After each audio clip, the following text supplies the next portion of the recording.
Kesi ya mauaji ya kusudia namba 11594/2025 inayomkabili Joseph Justino Mulila mwenye umri wa miaka 28, mkazi wa mtaa Lukosi, kata ya Mkwawa, manispaa ya Iringa, ambaye dereva bodaboda, imetajwa leo kwa mara ya pili na kuahirishwa hadi tarehe 11 Juni 2025 kutokana na upelelezi kutokamilika.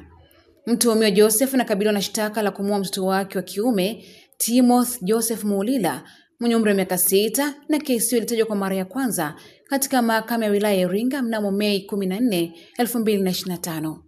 Na leo kesi hiyo imesomwa kwa njia ya mtandao mbele ya hakimu mkazi mkuu wa mahakama ya wilaya ya Iringa, Rehema Mayagilo. Mshtakiwa Joseph anakabiliwa na kosa la mauaji ya kusudia kinyume na kifungu cha 196 na 197 vya sheria ya kanuni ya adhabu sura ya 16, ambapo inadaiwa kuwa mnamo Aprili 11, 2025 mshtakiwa alimkata mtoto wake vipande vidogo na kutupa mabaki ya mwili huo kwenye shimo la choo katika makazi yake.